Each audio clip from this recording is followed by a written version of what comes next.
Bon matin tout le monde, j'espère que vous allez bien. J'espère que vous avez passé une belle semaine. Il commence à faire beau de plus en plus. L'été s'en vient, c'est super encourageant. Aujourd'hui, au moment où je suis en train d'enregistrer, il fait un petit peu venteux, mais on est pas mal bien. Je pense qu'il était supposé de faire quelque chose comme 20 degrés aujourd'hui. Donc, faut pas perdre courage, ça s'en vient. L'été va arriver cette année, encore une fois.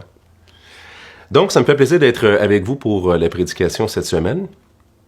Et puis, on continue dans la série qui a été commencée sur le livre de John Piper, Dieu est l'Évangile, E-S-T, et non H-A-I-T. Donc, Dieu est l'Évangile, c'est lui qui est l'Évangile, c'est lui qui est la bonne nouvelle. Aujourd'hui, on va couvrir ce qui était dans le chapitre 5, et puis le titre, c'était « L'Évangile est confirmé par sa propre gloire et le témoignage intérieur du Saint-Esprit ». C'était, pour ceux qui l'ont lu, c'était quand même un chapitre assez dense, assez, on pourrait dire, technique d'un point de vue théologique et tout ça. Donc, ce que je vais faire aujourd'hui, c'est que j'ai décidé de mettre l'emphase sur un point plus en particulier. Je dirais la conclusion qu'il faisait à la fin du chapitre. Je vais résumer quand même assez rapidement la pensée de l'auteur, point par point, c'est-à-dire vraiment pour résumer l'essence de ce qu'il est en train de décrire dans ce chapitre-là. Et ensuite, j'ai décidé de vous faire des illustrations qui faisaient partie d'une formation que j'avais déjà donnée, mais qui va permettre d'illustrer la mécanique dynamique de la rédemption, la régénération, comment ça se passe exactement, puis toute cette dynamique-là. J'espère que ça va permettre d'illustrer un petit peu ou de rendre un petit peu plus concrètes les données plutôt techniques qui étaient dans ce chapitre-là.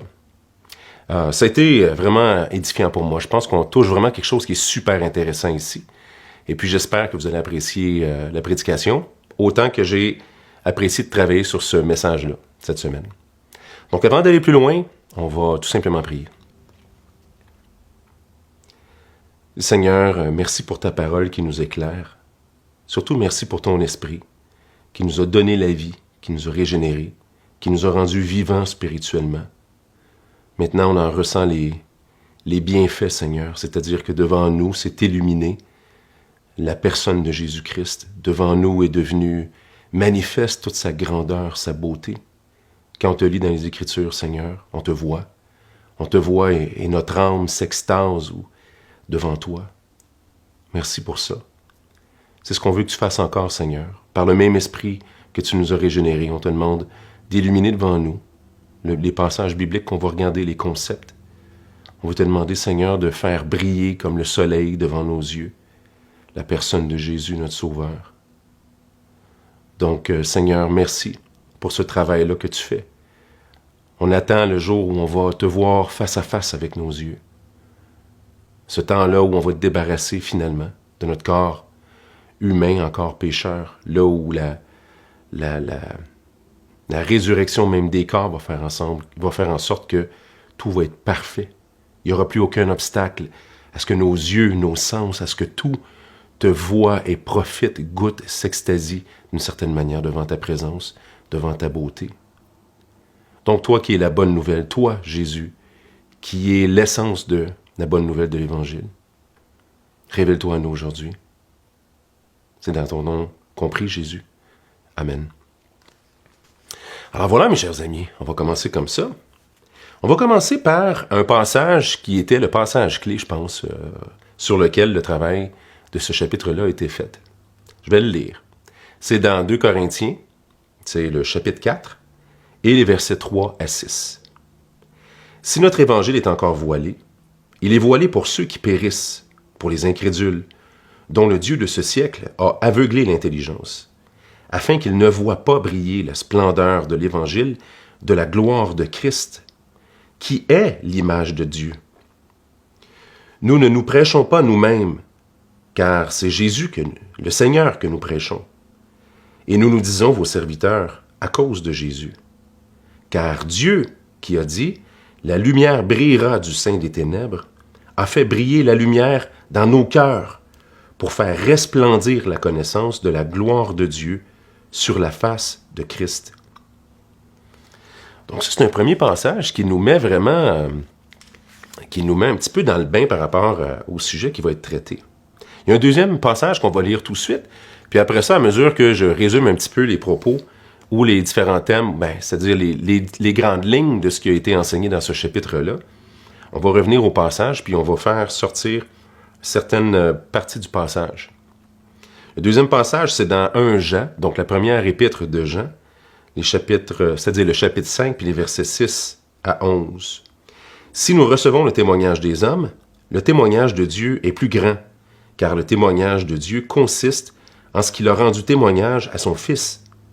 Et voici ce témoignage, c'est que Dieu nous a donné la vie éternelle, et que cette vie est dans son Fils. C'était encore une fois un abrégé des versets 6 à 11 de la première épître de Jean au chapitre 5. Maintenant, encore une fois en continuité avec ce que l'auteur est en train de dire, c'est-à-dire que le but encore de ce livre-là est de montrer que l'Évangile, la bonne nouvelle, c'est plus que les bénéfices que la bonne nouvelle nous apporte. On pourrait dire que les bénéfices que la bonne nouvelle nous apporte, c'est les choses qui touchent notre bienfait, les choses qui nous profitent dans l'immédiat. C'est sûr que de fuir la colère de Dieu, parce que la colère de Dieu est tombée sur Jésus à notre place, c'est un bénéfice. Le fait d'éviter le jugement éternel, c'est définitivement un bénéfice. Le fait d'avoir la vie éternelle, c'est définitivement un bénéfice. Mais l'Évangile, c'est plus que ces choses-là qui nous rapportent. Parce qu'en réalité, il y avait une raison pour laquelle Dieu avait créé les humains. Et puis, le bénéfice principal pour l'être humain, en réalité, c'est pas d'éviter l'enfer, malgré que c'est quand même quelque chose d'important. C'est pas non plus tellement d'avoir une vie éternelle au ciel. Comme Piper le dit, c'est réellement d'être rétabli dans la raison pour laquelle on a été créé, c'est-à-dire profiter d'une relation avec Dieu et s'éblouir de lui. Dieu nous a créés pour ça. On est fait pour ça. Et puis c'est quand on est rétabli dans cette relation-là que tout d'un coup on réalise l'essence pour laquelle on a été créé. C'était ça qui pouvait nous remplir. Donc en continuité avec ça, au chapitre 5, John Piper commence en disant que la foi salvatrice doit découler d'une illumination du Saint-Esprit. Peu importe les positions théologiques qu'on soutient, on est tous d'accord avec ça. En lien, par exemple, avec la prédestination ou le libre arbitre de l'homme et tout ça. C'est sûr que John Piper est un ultra-calviniste. C'est sa position par rapport à l'élection, la prédestination, entre autres, puis tout ce qui a rapport avec ce débat-là entre la capacité de l'homme de choisir, ou est-ce qu'il participe dans le processus du salut, ou est-ce que tout est entièrement géré par une prédestination, une élection, une grâce irrésistible, en fait. Donc John Piper est vraiment, on pourrait dire, un calviniste des 5 points du calvinisme. Ça se voit dans son texte. Mais on n'entrera pas nécessairement trop dans les détails, dans le sens que j'ai une vision théologique différente un peu de Piper sur ça. Je me considère quand même comme un calviniste, mais un calviniste modéré. Donc pour moi, il y a quand même une interaction qui est difficile à expliquer entre le libre arbitre qui est suscité parmi les humains et pourtant la grâce irrésistible de Dieu et l'élection divine. Donc Dieu, d'une certaine manière, a choisi depuis toute éternité en fonction d'une résolution qui est en lui et qui dépend en rien de ce que les humains veulent faire. C'est ce qu'on appelle la prédestination, l'élection. Mais en même temps, avec une capacité réduite qu'on a de pouvoir expliquer ce phénomène-là, les Écritures nous montrent quand même, assez clairement, que les humains ont une responsabilité de choisir individuellement. Je suis persuadé de ça. Dans tous les cas, on va quand même voir que la mécanique qui décrit, on est d'accord avec tout ça, peu importe la position qu'on prend. En commençant par celle de l'illumination du Saint-Esprit, c'est-à-dire que la Bible est quand même assez claire sur ce sujet-là, puis on le voit dans le passage qui est ici, mais la Bible est claire sur le sujet que c'est pas celui qui veut en particulier, on voit vraiment ça bien défini dans Romains chapitre 9, Romains chapitre 11 en particulier, quand Paul est en train de parler de l'élection de Dieu, il parle de l'élection du peuple juif, dans un premier temps. Dieu a choisi d'une façon totalement résolue par lui-même. C'est pas parce que les Juifs étaient meilleurs que les autres. Et ensuite, il y a une application qui est faite par rapport aux croyants. Mais C'est pas celui qui veut, c'est pas celui qui court, mais c'est Dieu qui a choisi. Donc, il y a une résolution qui vient de Dieu. Jésus dit aussi aux apôtres, il leur dit, c'est pas vous qui m'avez choisi, c'est moi qui vous ai choisi. Je vous ai choisi afin que vous alliez, que vous portiez du fruit. Il dit aussi dans Jean chapitre 6, personne ne peut venir à moi si le Père qui m'a envoyé ne l'attire, et je le ressusciterai au dernier jour. Donc, il y a une action du Saint-Esprit qui doit précéder même notre capacité de pouvoir répondre à l'Évangile. Et ça, on va le voir en détail dans les illustrations que vous allez voir à l'écran, puis que j'ai fait pour vous. Donc, il y a réellement un travail du Saint-Esprit qui s'appelle l'illumination, c'est-à-dire que spirituellement, on est mort. On vient au monde dans un état où on est séparé de Dieu. Si physiquement, on est vivant, spirituellement, on est dans un état de séparation. La mort physique, c'est la séparation du corps avec l'âme et l'esprit. On ne le sent pas en ce moment, qu'on est dans un état de mort spirituelle que la Bible appelle. C'est-à-dire qu'on est dans un état où l'âme, elle est séparée de Dieu. Elle était unie à lui, et tout comme la mort du corps va séparer l'âme et le corps, ben là, spirituellement, l'âme a déjà été séparée de Dieu. Donc, dans un corps qui est vivant, on est dans un état de séparation avec Dieu. Dans cet état de séparation-là, l'être humain est inerte. Il n'a pas la capacité de faire le travail par lui-même. Donc, ça prend une action du Saint-Esprit qui illumine, qui fait en sorte que la personne devient vivante, ou d'une certaine manière devient capable, à tout le moins, de voir les vérités par rapport à l'Évangile et de se tourner vers Dieu pour être sauvé. C'est là où se joue toute la différence de compréhension par rapport, on pourrait dire, au calvinisme et l'arménianisme, à savoir si Dieu produit une grâce qui rend l'homme capable, pour un moment, de voir et de choisir, ou encore si Dieu a tout simplement, par son élection, choisi des personnes qui n'avaient pas la capacité de choisir, et quand il les a choisis, il a mis sur eux ce qu'on appelle la grâce irrésistible, et qui fait en sorte que les appelés vont nécessairement croire parce qu'ils avaient été élus. Encore une fois, un jour, peut-être qu'on entrera dans les détails par rapport au calvinisme versus l'arménianisme, mais dans un premier temps, il explique vraiment clairement ce qu'on voit dans le texte ici. Si notre évangile est encore voilé, je vous relis des passages de 2 Corinthiens, chapitre 4, versets 3 à 6. Si notre évangile est encore voilé, il est voilé pour ceux qui périssent. Donc, on voit bien dans ce passage-là qu'il y a un voile qui est jeté devant les yeux de certaines personnes. Ils ne voient pas les choses qui sont pourtant supposées d'être évidentes. Donc, elles sont voilées pour ceux qui périssent, pour les incrédules dont le Dieu de ce siècle a aveuglé l'intelligence, afin qu'ils ne voient pas briller la splendeur de l'évangile de la gloire de Christ, qui est l'image de Dieu. Ensuite, il va dire, car Dieu, là j'ai souligné le Dieu ici, qui a dit, la lumière brillera au sein des ténèbres, a fait briller la lumière dans nos cœurs pour faire resplendir la connaissance de la gloire de Dieu sur la face de Christ. Donc c'est Dieu qui a fait briller la lumière dans nos cœurs. C'est Dieu qui fait le travail. Donc c'est le premier point ici que Piper soulève dans son livre. On a besoin d'une illumination qui vient du Saint-Esprit. Et tout d'un coup, il y a une capacité nouvelle qui n'était pas capable de se produire dans l'âme de quelqu'un qui était séparé de Dieu. Et là, tout d'un coup, s'illumine devant lui les vérités à propos de Dieu. Maintenant, le deuxième point, je le résumerai de cette manière-là, cette illumination-là, elle donne la vie et la vue. C'était d'ailleurs l'un de ses titres. C'est la régénération. Dans la génération, elle va produire cette lumière-là, qui vient de Dieu, une conviction sur de nature spirituelle et intelligente en la véracité des Écritures et dans l'Évangile lui-même. Et là, il cite Jonathan Edwards qui avait raisonné là-dessus pour essayer de comprendre de quelle nature elle est cette conviction-là d'une certaine manière. Donc, l'âme qui était spirituellement inerte, là, tout d'un coup, il y a une illumination qui fait en sorte que là, elle voit quelque chose, comme si on était aveugle, et que là, tout d'un coup, elle voit quelque chose qu'elle n'avait jamais vu avant. Et quand il parle de cette nature spirituelle-là, c'est qu'il est en train de dire que c'est pas une nouvelle information qui vient d'être révélée ou comprise, comme si c'était une information nouvelle qui n'existait pas avant, que l'humain vient de saisir. C'est une information qui était déjà contenue dans la personne de Dieu, mais que celui qui était aveugle ne pouvait pas voir.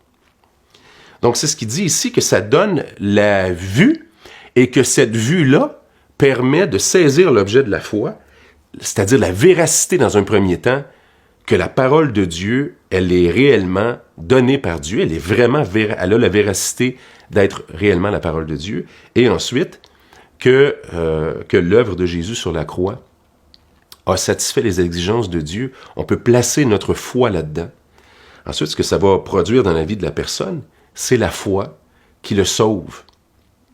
Ensuite, une fois que tout ça arrive, la personne, même dans le même processus, voit la grandeur de l'œuvre de Christ.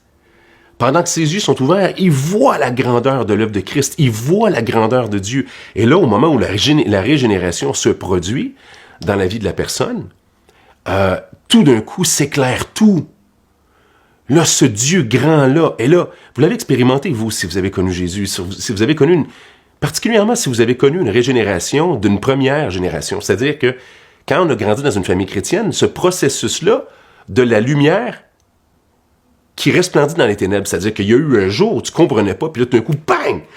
Ça s'illumine devant toi. Et là, la Bible signifie quelque chose pour toi. Vous l'avez connu si vous êtes une première génération de nouveaux croyants dans votre famille.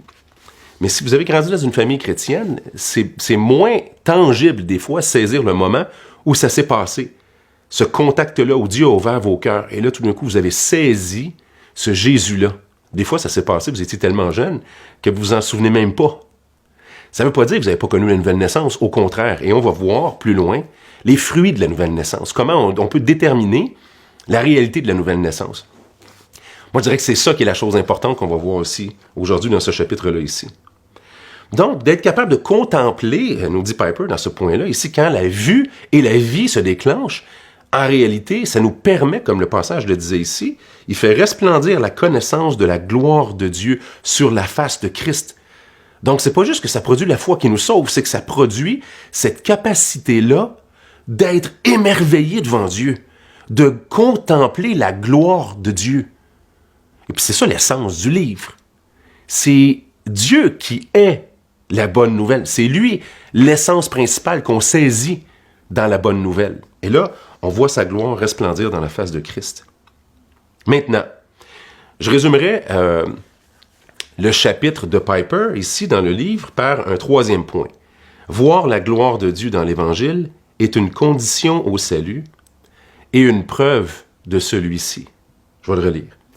Voir la gloire de Dieu dans l'Évangile est une condition au salut et une preuve de celui-ci. C'est ce qu'il est en train de dire. C'est-à-dire qu'il explique le mécanisme par lequel, tout d'un coup, quand l'âme est ouverte, est éclairée par Dieu, illuminée, et qu'on voit la splendeur de l'Évangile, c'est ce qui nous permet de le saisir. Et une fois qu'on le saisit, on la garde.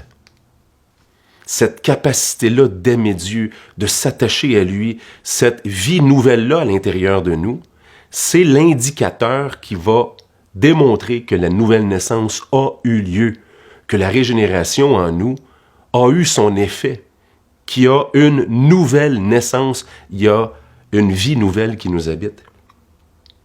Donc, c'est une condition au salut pour Piper, dans le sens que ce sens-là a dû exister au moment où on a saisi, et après, il devient une évidence du salut, parce qu'on constate en nous la présence de cette vie-là, qui est surnaturelle, qui produit en nous des désirs nouveaux, une perspective complètement différente sur la vie, et qui est totalement indépendante de nous.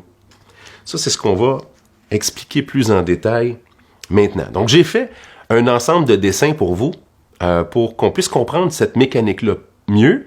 Et ensuite, donc, je vais revenir sur les points que Piper a enseignés dans ce chapitre-là pour résumer tout ça. Donc, on va regarder la première image ensemble.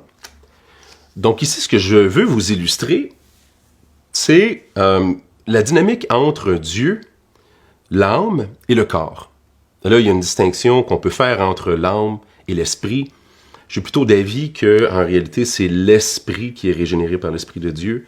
Mais comme on parle souvent du corps et de l'âme, pour faire la différence entre les deux, j'ai quand même utilisé l'âme ici. Donc l'âme est représentée par le cercle que vous voyez. Et ensuite, le corps est représenté par le carré dans lequel se trouve l'âme.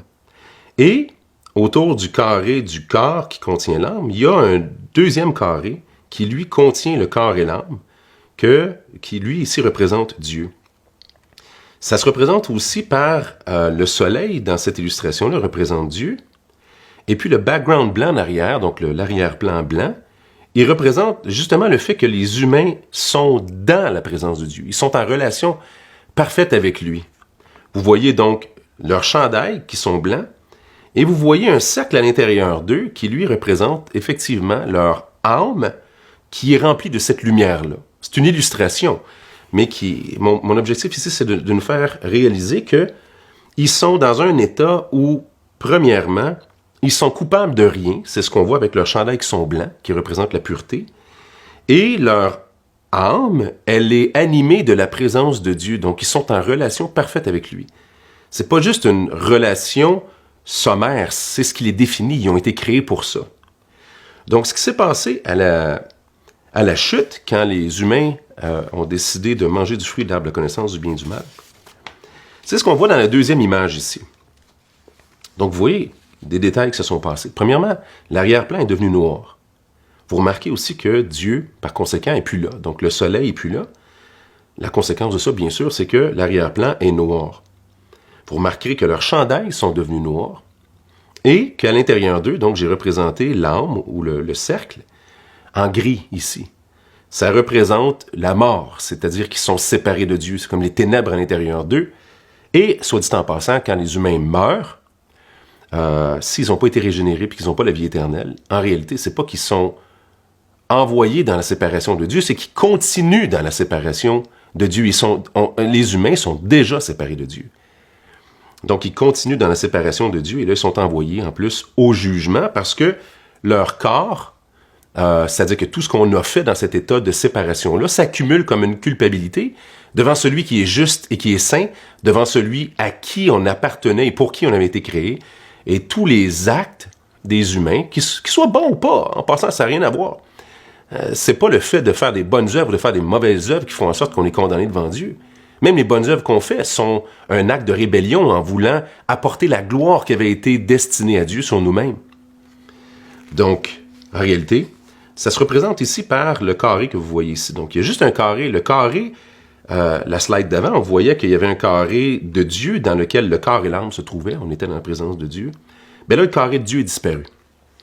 Le corps est devenu gris parce que tout ce qu'on fait pour nous-mêmes ou de mal comme tel devient devant le tribunal d'un Dieu juste la base de notre condamnation. Et là, vous voyez l'âme qui, lui, est noire. Donc, point numéro 1 ici, c'est que, en ce qui concerne l'âme, on pourrait dire que l'état de l'union, c'est la mort. Donc, l'état d'union, c'est qu'il n'y a plus d'union. L'âme est dans un état qu'on appelle la mort spirituelle. Ensuite, j'ai appelé ça l'état légal, c'est-à-dire que, légalement, l'être humain, à cause de ses fautes, il est sous l'attente du jugement de Dieu, il est sous la condamnation. Donc, en réalité, il y a deux problèmes dans la séparation avec Dieu. C'est-à-dire, il y a deux problèmes pour les humains. Les deux problèmes sont que, premièrement, on est séparé de Dieu et pour l'éternité, on va continuer dans cette séparation-là. On n'en est pas conscient maintenant, mais on va le vivre un jour, si on n'a pas connu Jésus, bien sûr. Et ensuite, on attend d'être jugé. Donc, c'est un double problème. Vous allez voir pourquoi je vous fais ces illustrations-là. Ça prend tout son sens après. C'est que Jésus, avant la croix, il est cet homme-là que Paul, dans Romains chapitre 5, appelle le deuxième Adam. Vous le voyez ici, Jésus était sans péché. Jésus était comme Adam avant l'arbre de la connaissance du bien et du mal. Et d'ailleurs, petite parenthèse, mais c'est la raison pour laquelle il fallait que Jésus naisse d'une vierge, parce que s'il était né d'un père et d'une mère humain, il aurait hérité de la nature pécheresse comme tout le monde, c'est-à-dire de la séparation avec Dieu. Il n'aurait pas pu régler le problème des péchés des autres si lui-même n'était pas exempt de péché. Donc il fallait que Dieu lui-même s'incarne dans le corps d'une femme, sans que ce soit par le concours d'une procréation naturelle, on pourrait dire, entre un homme et une femme. OK? Donc, Jésus a été transporté, Dieu a été transporté dans le corps d'une femme pour naître sans péché, comme dans le Jardin d'Éden à l'origine. Et là, Jésus a accompli parfaitement toutes les exigences de la loi de Dieu. Et là, donc, lui, ça a été l'humain, le seul, depuis la chute, qui a été dans la dynamique qui avait été créée par Dieu avant le Jardin d'Éden. Donc ici, vous voyez le carré de Dieu qui contient le carré du corps de l'homme et de l'âme. Donc il a été dans une relation parfaite avec Dieu toute sa vie. Ensuite, c'est ce qui amène au mystère de la croix. C'est un mystère parce que qu'est-ce qui se passe là? C'est pas naturel. Il n'était pas supposé, lui. Il avait accompli toutes les exigences de la justice parfaite de Dieu. La seule chose qu'il méritait, c'était d'entrer dans la présence de Dieu directement. Mais pourtant, vous voyez ici que le soleil est parti, que l'arrière-plan est devenu noir, que son corps même est devenu noir, et toute la symbolique est reprise ici. C'est-à-dire que nos fautes, au lieu d'être déposées sur nous, ont été déposées sur Christ. Donc, il porte vraiment nos péchés. C'est ce qui est représenté par son corps qui est noir. Et là, il est frappé par la colère de Dieu. Le juge fait tomber sur lui, l'innocent, la juste condamnation de ceux qui sont coupables, alors que lui, il ne l'était pas. Et quand il meurt, en fait, avant qu'il meure, quand il crie sur la croix et qu'il dit « Père, Père, pourquoi m'as-tu abandonné? » Eh bien là, c'était la séparation avec Dieu qui était en train de vivre. Donc non seulement il a porté sur son corps nos fautes en étant crucifié, ça représentait la colère de Dieu, mais il a subi en plus la séparation avec Dieu, qui étaient les deux choses qui nous séparaient de Dieu. On peut voir ici que l'état d'union, il a subi la séparation avec Dieu. Ensuite, le deuxième, qui a rapport avec son corps, qui porte nos fautes, c'est-à-dire sous le jugement légal de Dieu. L'état légal, c'est qu'il subit la condamnation ici. Mais bien sûr, Christ est ressuscité. Et s'il est ressuscité, c'est parce que Dieu ne pouvait pas le garder dans la mort pour des fautes qui n'étaient pas les siennes. Il a été proclamé la victoire dans le séjour des morts, et quand Dieu le ramène à la vie, Dieu atteste que le paiement pour les fautes a été accepté devant le tribunal de Dieu au profit de celui qui placerait sa foi en lui. Donc là, vous le voyez, le soleil qui est revenu, Jésus qui revient avec un corps parfait, c'est-à-dire que toutes les fautes sont restées derrière. Une autre parenthèse, c'était représenté dans le sacrifice annuel, dans Lévitique chapitre 16, il y avait le sacrifice annuel pour les péchés qui devait se faire. Puis à ce moment-là, il y avait aussi le bouc. Il y avait 2 boucs qui étaient représentés dans cette scène-là. Puis le premier bouc, tout le monde les anciens mettaient les mains sur le bouc et tout ça, puis on l'invoquait. Ils demandaient pardon pour leurs fautes. Et puis les fautes étaient transférées sur le bouc. Sur les 2 boucs, en fait. Et là, il y a un des 2 boucs qui, lui, était égorgé. Puis il était offert en sacrifice. Puis le deuxième bouc était appelé Azazel. Et lui, il était envoyé dans le désert. On l'envoyait, et puis on le perdait dans le désert. On le perdait dans le désert. Un désert, c'est un désert, là. C'est pas comme un grand carré de sable, là. Il le perdait, puis il le retrouvait plus jamais. Lui, il partait, puis il disparaissait, puis il finissait par mourir quelque part. Et puis, ça représentait le fait que les fautes n'étaient plus jamais retrouvées. C'est ce qui s'est passé quand lui est ressuscité des morts. Les fautes sont restées derrière. Elles ont été condamnées. Elles ont été mises à mort. Et c'est fini. Là, j'ai représenté ici l'état de la résurrection. C'est-à-dire que là, il y a un état dans lequel Jésus a pris la condition des humains et l'a ramené dans une nouvelle condition. Donc là, je l'ai illustré ici avec des couleurs. OK? Donc, Jésus revient dans la présence de Dieu après avoir été séparé de lui. C'est un retour. Et puis le corps, je l'ai mis en rose parce qu'il a une provision légale parfaite. Il ne peut plus être condamné puisque la condamnation a déjà eu lieu. Puis la condamnation, c'était la mort. Le salaire du péché, c'est la mort. Donc mort, il y a eu. Et là maintenant, résurrection, il y a. Et la mort est morte. C'est ce que Paul dit dans 1 Corinthiens chapitre 15. Et là, l'âme est ramenée à la vie. C'est l'esprit de Christ qui redevient en communion avec Dieu. Donc, il y a des choses qui sont arrivées. Il y a la mort qui est restée derrière et toutes les fautes qui ont été complètement ensevelies. Mais en plus, il y a une séparation avec Dieu qui revient vivante. Il y a beaucoup de détails à dire théologiquement sur ça ici, mais je veux me limiter quand même aux choses qui ont rapport avec ce qui nous concerne. Parce que la prochaine diapositive ici va vous montrer la dynamique par rapport à celui qui croit. Quand quelqu'un croit, il voit la croix, comme vous le voyez ici, et là, il saisit la splendeur, comme on l'a vu. Dieu illumine pour lui la splendeur et la véracité de ce qui s'est passé à la croix de la part de Christ. Et là, en saisissant ça, Par la foi, Dieu crée la régénération dans la vie de la personne. Donc, la vie ressuscitée du Christ, l'Esprit, c'est pour ça qu'on appelle l'Esprit de Christ. En réalité, le Saint-Esprit, c'est aussi l'Esprit de Christ. La régénération de l'Esprit, c'est l'Esprit de Christ qui vient habiter, rendre vivante l'âme qui était morte. Et ça, c'est une nuance qui est importante à mon avis. Parce que quand on est régénéré, c'est pas notre âme qui devient vivante. C'est notre âme qui devient animée de la vie ressuscitée de Christ par le Saint-Esprit. Et si c'est important la nuance, c'est parce que dans Romains 6, Paul argumente que, justement, que la sécurité éternelle dépend de la vie qui nous anime. On ne peut pas perdre une vie qui n'est pas la nôtre. Et cette vie ressuscitée de Christ, pour la perdre, il faudrait que lui devienne séparé de Dieu à nouveau. C'est ce qui est repris dans l'Épître aux Hébreux, quand il dit que ce serait foulé aux pieds le sang de Christ, au chapitre 6. Je suis un ardent défenseur de la sécurité éternelle. Pour moi, c'est une œuvre qui est permanente à cause de la présence de l'Esprit qui l'a créée. Mais par exemple, une chose qui est importante dans cette slide-là, c'est que vous voyez quand même que leurs chandails sont noirs.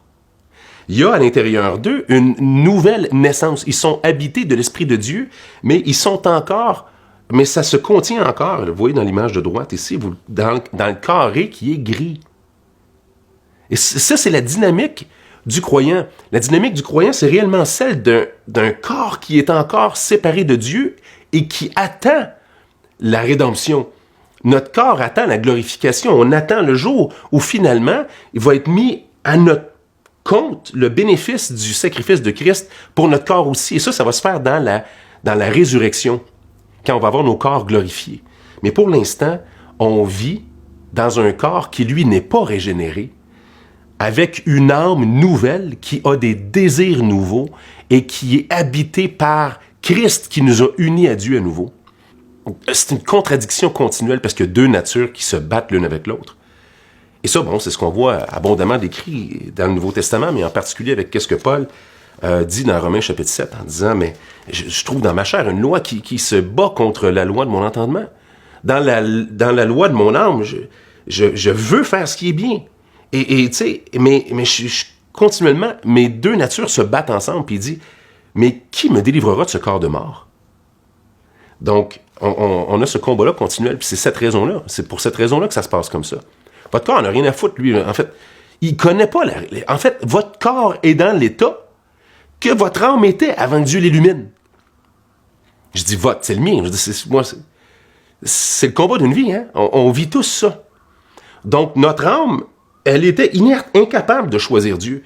Et notre corps, il est inerte, incapable de choisir Dieu. C'est la raison pour laquelle Paul parle de ça. Souvent, quand il dit « Vivez selon l'esprit, vous n'accomplirez pas les désirs de la chair ». Donc, c'est réellement un combat entre les deux, à savoir, si on entretient la vie de l'esprit, on est capable d'avoir une influence même sur le corps qui n'a pas le choix de suivre. Mais s'il suit, c'est pas parce que ça y tente. Lui, il n'y a aucun désir, lui, pour servir Dieu. Il peut pas même le comprendre. Il est juste pas animé. Il est juste irrégénéré encore. Tandis que notre âme, elle, soupire, attend la résurrection, ce temps-là où on va vivre avec notre corps et avec notre esprit la même réalité sans plus aucune distorsion pour l'éternité. C'est ce qu'on voit dans la dernière illustration ici.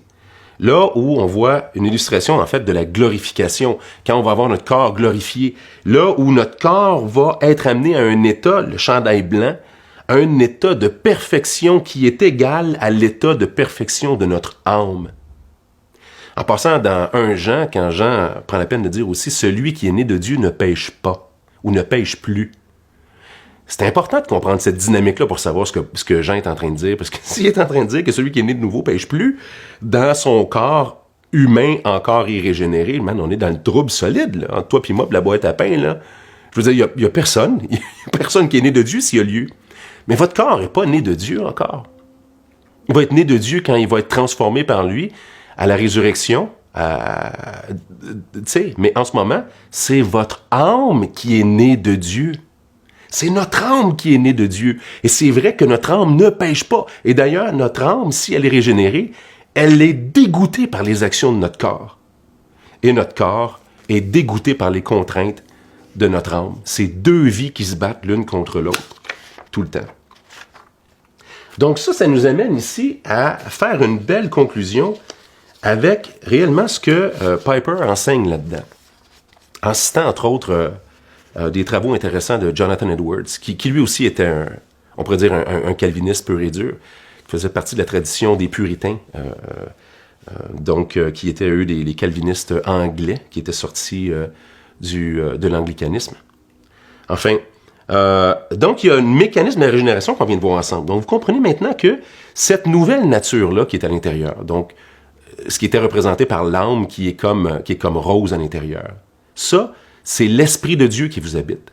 Quand l'Esprit de Dieu nous habite, l'Esprit de Dieu fait en nous une vie indépendante de la première. Il y a des désirs indépendants. Il y a des pulsions de s'attacher à Dieu qui n'existaient pas avant et qui sont totalement étrangères. Elle est libérée des attraits du péché. Notre âme désire s'attacher à lui, a un dégoût pour le péché maintenant et ne veut plus le tolérer. On a quand même ce conflit-là, mais là je parle des désirs qui viennent de l'esprit. Notre âme, elle soupire après la sainteté. Elle est remplie d'un amour pour Dieu. Elle aime Dieu profondément. Quand on lit la Bible, on s'émerveille devant lui. Et elle est remplie d'un émerveillement perpétuel pour lui. Et c'est ça que Piper voulait dire quand il disait que la gloire de Dieu dans l'Évangile est une condition du salut, c'est-à-dire que c'est inévitable que notre âme a dû être illuminée pour voir la réalité de l'Évangile, et ensuite, une fois qu'elle est saisie, ça devient la preuve que la nouvelle naissance a réellement eu lieu. Donc, et là, un des chants qui fait partie du programme là, de louange pour cette semaine, j'ai décidé de vous lire les paroles parce que là, je pense que ça prend tout son sens. En réalité, ce chant-là, il représente réellement comment on se sent si on n'avait plus les contraintes de notre chair qui veut rien savoir et puis qui lutte continuellement contre la loi de notre entendement et de notre esprit. Ce chant-là, c'est « Mon Jésus, je t'aime ». Je vais vous le lire. « Mon Jésus, je t'aime, je te sais à moi. Oh, quel charme extrême me retient à toi. Les plaisirs du monde ne m'attirent plus. Ton amour m'inonde. Je t'aime, ô Jésus. Mon Jésus, je t'aime, car tu m'as sauvé. En t'offrant toi-même, ton sang m'a lavé. Sur la croix bénie, pour moi, tu mourus. Ta mort est ma vie. Je t'aime, ô Jésus. Vous voyez à quel point ça décrit quelqu'un qui parle à partir de la perspective de son âme, rendue vivante par Christ et qui exprime les désirs de l'esprit. Qu'ici-bas je t'aime jusque dans la mort, à l'heure suprême du dernier effort. Ma voix expirante ne s'entendra plus. Sachez que je chante, je t'aime, Jésus. Je verrai ta face, quel ravissement. Je louerai ta grâce éternellement et dirai sans cesse avec les élus l'hymne d'allégresse. Je t'aime, ô Jésus. Qu'est-ce que vous en dites? C'est profond, hein? En guise de conclusion, mes chers amis, c'est d'ailleurs la conclusion aussi de ce chapitre-là de la part de Piper, quand il cite encore une fois Jonathan Edwards en disant que c'est la preuve, cette vie-là à l'intérieur de nous, c'est la preuve de la nouvelle naissance. Et c'est une mesure aussi qui doit nous permettre de soit avoir la sécurité de notre salut, ou encore allumer une certaine lumière d'urgence en disant peut-être qu'il faut que je remette en question ma propre vie. Donc, si vous avez jamais observé cette impulsion-là amoureuse intérieure, qui est décrite dans ce chant-là, si vous l'avez entendu, mais vous avez toujours eu comme le réflexe, comme, je comprends ce qu'ils disent. Si le moniteur cardiaque a toujours été comme pip, et que cet amour-là, cette passion-là pour Jésus, cet éblouissement-là, ce désir-là qui vient du cœur de vous sanctifier pour lui, si vous ne l'avez jamais eu, c'est peut-être parce que la régénération n'a pas eu lieu encore. Attention, je ne veux pas dire si vous l'avez perdu, ça se peut que ça se soit refroidi. On va le voir dans un des prochains points. On doit cultiver notre premier amour. Mais si au moins au moment où vous avez saisi Jésus, si la chose ne s'est pas produite dans vous, a créé des désirs nouveaux, a transformé quelque chose dans votre vie, vous devez revenir. Vous devez vous tourner vers lui. Vous devez vous mettre à genoux. Et vous devez l'implorer en disant, peut-être que je suis entré sur la mauvaise base dans le christianisme. Peut-être que j'ai considéré le christianisme comme on considère une philosophie humaine. J'ai peut-être adhéré à des principes de vie, de morale, mais j'ai peut-être manqué l'essentiel, qui était de m'abandonner corps et âme à ce Jésus-là. Faites-le. Mettez-vous à genoux. Prenez la vie qui est à vous et donnez-lui en disant, je me livre à toi, Jésus, Sauveur. Prends toute ma vie. Et là, vous allez voir quelque chose se passer dans vous. Vous allez voir le travail de l'Esprit qui va vous animer, qui va dire, celui qui vient à moi, je ne le rejetterai pas. Jean 6, 37, je ne mettrai pas dehors celui qui vient à moi. Et personne ne pourra ravir de ma main ceux que le Père m'a donnés. Faites-le. Faites-le si vous n'avez jamais observé ça dans votre vie. Si vous l'avez connu, ne doutez plus jamais de votre salut. Douter de notre salut quand on a vu les évidences de la vie, de l'esprit qui nous anime, c'est l'œuvre du diable qui veut continuellement nous faire vivre dans la crainte, dans la peur et finalement le découragement. Non, si vous avez vécu ça, saisissez par la foi cette réalité-là, proclamez-le. Si vous êtes découragé, que vous avez arrêté de marcher avec Dieu en disant « Moi, je suis pas capable d'être au niveau », comprenez cette dynamique-là maintenant. Dieu le sait que vous êtes encore des pécheurs. La grâce de Dieu ne tarit jamais. L'œuvre de Christ qui a été accomplie pour vous ne peut jamais être anéantie. Jamais. Par la foi, relevez-vous. Croyez-le. Dites-le de votre propre bouche. Confessez-le. J'accepte de croire que le salut de Christ est complet pour moi. Et courez vers lui à nouveau. Mettez-vous à genoux. Courez dans sa présence. Saisissez-vous de lui. Si vous allez bien, vous le constatez, mettez-vous à genoux. Et puis adorez-le, remplissez votre âme de sa présence. Faites tout ce qu'il faut pour toujours progresser plus dans cet émerveillement-là devant la présence de Dieu. Et si vous l'avez perdu, mais que vous l'avez connu, c'est vraiment relisez ce que Jésus dit dans Apocalypse chapitre 2, quand il parle à l'église d'Éphèse. Il dit, je connais tes œuvres, je connais ton zèle, je connais tes œuvres qui sont plus nombreuses que les premières. J'ai vu toutes ces choses-là, mais ce que j'ai contre toi, c'est que tu as perdu ton premier amour. Quand même. Et là, il dit, repens-toi donc et souviens-toi d'où tu es tombé. Donc, si vous avez vécu ça et que ça s'est éloigné, c'est probablement juste parce qu'on ne l'a pas entretenu et que le principe que Paul enseigne, vivez selon la chair, vous vivez selon l'esprit, vous n'accomplirez pas les désirs de la chair. Ça se fait aussi à l'inverse. Vivez selon la chair, vous n'accomplirez pas les désirs de l'esprit. Puis à un moment donné, on se retrouve avec une routine de vie qui a complètement enterré ça. Mais celui qui est né de nouveau le sait, parce qu'il vit continuellement tout le temps un chagrin, une peine. C'est quelque chose qui... Vous pouvez vous fermer le garde-robe, baisser de plus l'entendre, cette voix-là. Elle crie tout le temps. Si ce premier amour-là, c'est perdu dans notre vie, il faut qu'on revienne, qu'on ouvre